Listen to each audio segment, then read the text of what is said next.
तो दोस्तों, मैं आज आपके सामने अपने channel Baljeet Parmar for you पे एक ऐसा किस्सा लेके आया हूँ जो आपने बहुत कम लोगों को मालूम होगा, जिन लोगों ने उस ज़माने का अंडरवर्ल्ड फॉलो किया होगा।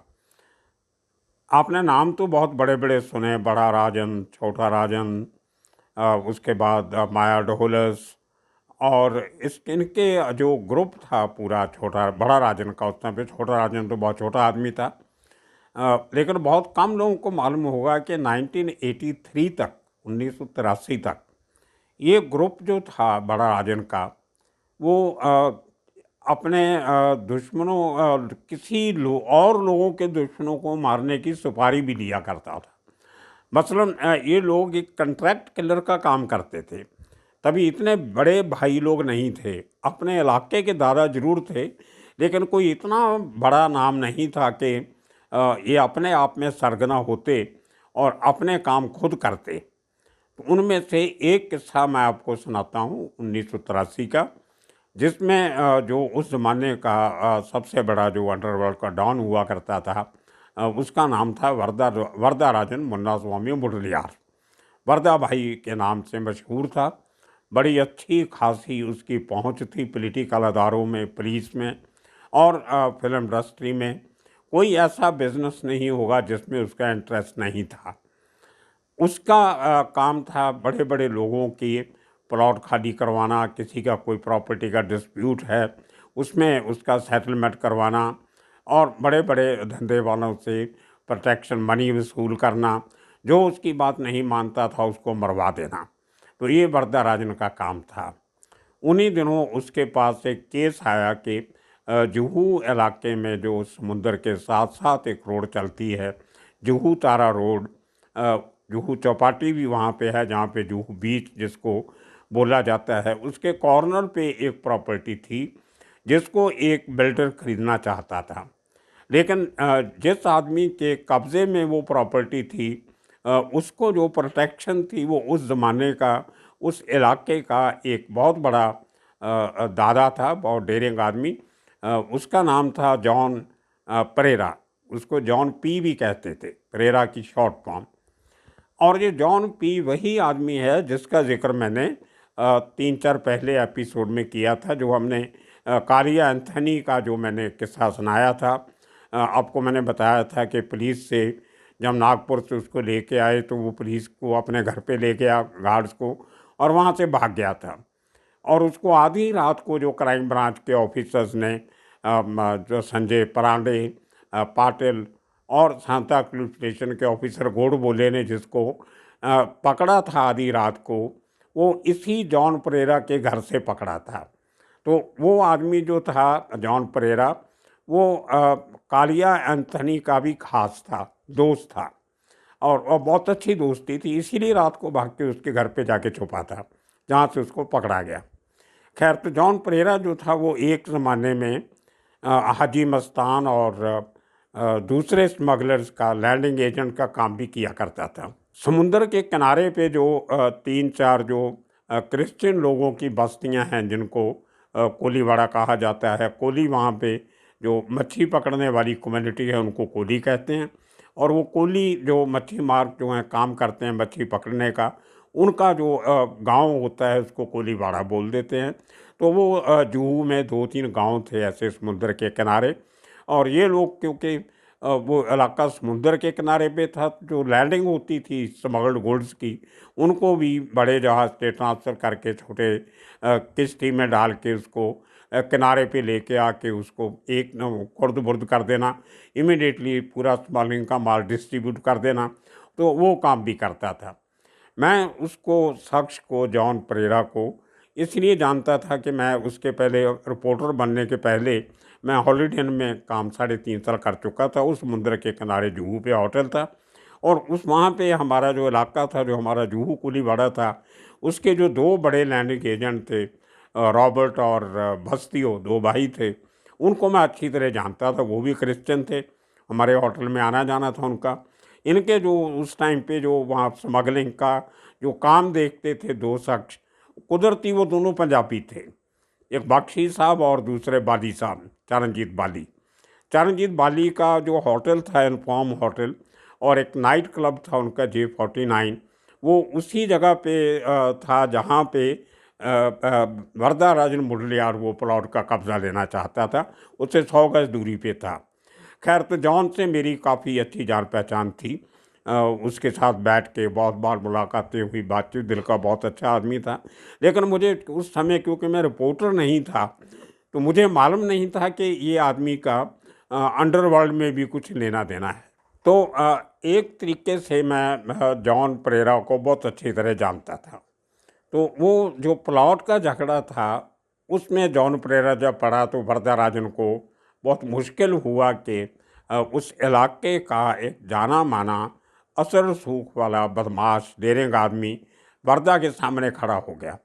और क्योंकि वो एरिया वर्धा का नहीं था, और उस इलाके में अगर वर्धा के कुछ लोग होते भी तो उनसे कोई काम करवाना खतरे से खाली नहीं था। वर्धा ने दिल में फैसला कर लिया था कि जॉन परेरा को जान से मारना है। इसको जब तक नहीं मरेगा तो मेरा वो करोड़ों की डील नहीं हो सकती। तो अगर जुहू के लोगों से, कुछ लोगों से कॉन्ट्रैक्ट दे के वो जॉन परेरा की हत्या करवाता, तो वो लोग उन हत्यारों को पहचान लेते और वो पकड़े जाते। तो वर्दा भाई जो था वो बहुत दिमागी आदमी था।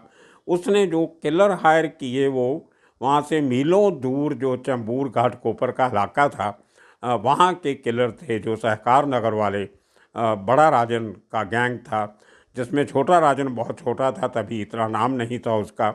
उसको लेके उसमें एक देसाई था अंधेरी ईस्ट का, उसको लिया। और उसमें माया ढोलस, जो बाद में इतना बड़ा क्रिमिनल बना और उस पर शूट आउट एट लोखंडवाला जैसी फिल्म भी बनी। तो ये और 3 आदमी और लेके 6 आदमी उसने हायर किए और उनको पैसा दिया कि मैं आपको इतने लाख या जो भी था वो आपको दूंगा, आपको इस आदमी को मारना है।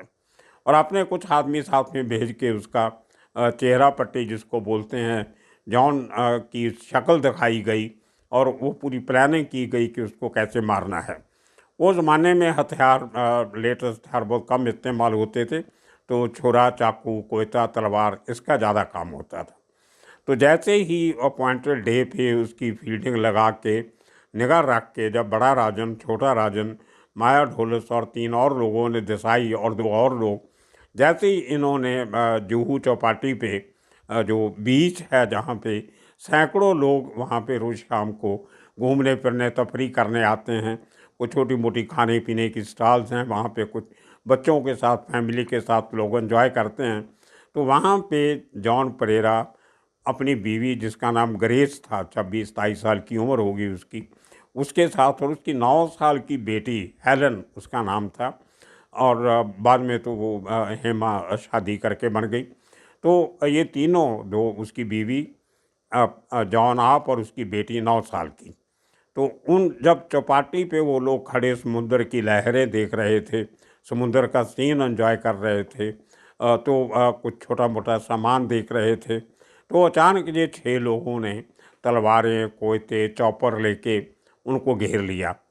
इनको देख के जॉन समझ गया कि ये क्या इसी लाइन का वो था, और अच्छी तरह समझता था क्या होने वाला है। तो उसने देखा कि ये मुझे छोड़ेंगे नहीं, तो वो फिज़िकली स्ट्रॉन्ग था, तो वो भागा वहाँ से भीड़ की तरफ।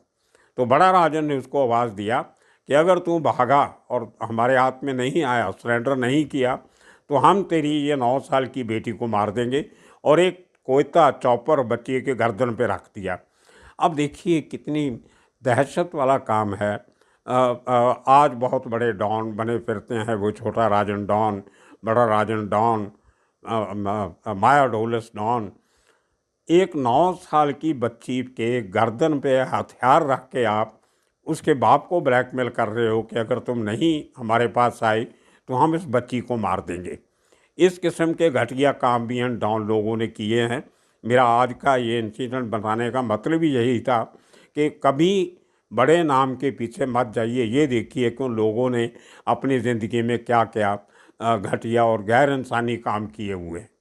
तो उसकी बीवी जो थी ग्रेस, वो इनके हाथ जोड़ रही है, बेटी रो रही है, और वो जॉन से देखा नहीं गया।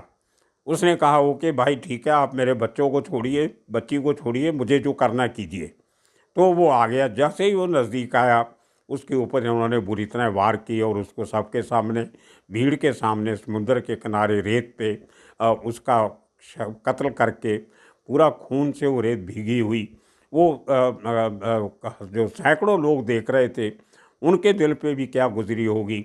ये ऐसे घटिया काम को बच्चों और बीवी के सामने, बच्चे उसकी अकेले की बच्ची नहीं थी, वहाँ सैकड़ों और बच्चे भी थे जो जुहू बीच पे घूमने आए थे, उनके सामने ये बड़ा राजन और छोटा राजन माया ढोल्स ने ऐसा ये कारनामा करतूत किया और बड़ी शान से वहाँ पे हाथ लहराते हुए, हथियार लहराते हुए वहाँ से गए। और ये इतना सेंसिटिव केस हो गया। एक तो जो उस समय के पुलिस कमिश्नर थे मिस्टर जूलियो रोबेरो, वो भी क्रिश्चियन थे और ये क्रिश्चियन का कत्ल क्रिश्चियंस के इलाके में हुआ। तो जो लोकल चर्चेस थी और कैथोलिक एसोसिएशन के लोगों ने मोर्चे निकाले, डेपुटेशन लेके पुलिस कमिश्नर को मिले, बाकी पुलिस अधिकारियों को मिले, होम मिनिस्टर को मिले, चीफ मिनिस्टर को मिले। तो प्रेशर इतना बढ़ गया कि वरदा राजन को जान बचानी मुश्किल हो गई। और जब सुई उसके ऊपर अटकी तो उसने एक चाल चली, नई चाल वरदा राजन ने। उसने 6 नकली अक्यूज़्ड खड़े किए। जिस किस्म का बड़े राजन की हाइट बॉडी थी, जिस किस्म की शक्ल थी, उस किस्म का एक अक्यूज़ ढूंढ के खड़ा कर दिया। और एक वो शख्स जिसकी शक्ल बॉडी छोटा राजन से मिलती थी, उस किस्म का आदमी खड़ा कर दिया। तीसरा शख्स जिसकी माया ढोलस के साथ हाइट सेहत मिलती थी। तो कर करा के इस किस्म के 6 लोग इकट्ठे करके उसने पुलिस के सामने पेश कर दिए कि मैं पुलिस की हेल्प कर रहा हूँ, मेरा कोई लेना देना नहीं है, लेकिन क्योंकि पुलिस जॉन के कातलों को ढूंढ रही है तो इसलिए मैं ये अपनी तरफ से हिम्मत करके अपने अंडरवर्ल्ड में सोर्सेज इस्तेमाल करके आपको ये 6 एक्यूज़ ढूंढ के दे रहा हूँ। और local police station Santa cruise ने वो 6 के 6 लोगों को अरेस्ट कर लिया और उनको उनके ऊपर केस चला दिया मर्डर का। बाद में जो ग्रेस थी, जब आइडेंटिफिकेशन परेड पे उसको बोला गया कि क्या आप यही से लोग थे, आप इनको पहचानते हो? तो उसने बोला मैं तो इनको पहचानती नहीं, ये तो लोग ही नहीं है, मारने वाले तो और लोग थे, ये तो नकली लोग हैं सब। और वो बेचारी दुखी थी, वो पढ़ी लिखी औरत थी और उसके हस्बैंड का मर्डर उसकी आंखों के सामने हुआ। तो उसने ये बात क्राइम ब्रांच के तक पहुंचाई कि जो आदमी पेश किए गए हैं ये नकली आदमी हैं।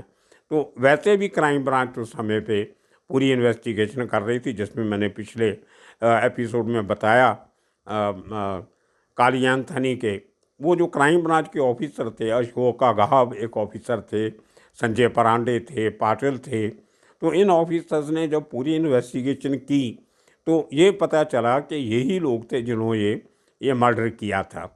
और उन्हीं दिनों में इस मर्डर के बाद जब ये लोग अंडरग्राउंड थे, छुपे हुए थे, बड़ा राजन, छोटा राजन, माया ढोलक, तो उन्हीं दिनों में इन्होंने अमीरज़ादा का जो कत्ल करवाया, उसमें जो इन्होंने किलर हायर किया था वो बड़ा राजन ने किया। बाद में जब पूरी इन्वेस्टिगेशन हुई तो ये मालूम पड़ा कि इन्हीं 6 लोगों ने, इनमें से जो 2 लोग ये और बाकी 6 लोग, इन्होंने जॉन परेरा का मर्डर किया है।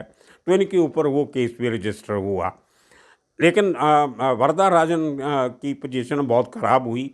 वो जो नकली आदमी पेश किए थे उनको पुलिस ने वो समरी केस फाइल करके छोड़ दिया, असली लोगों के ऊपर केस चलाया।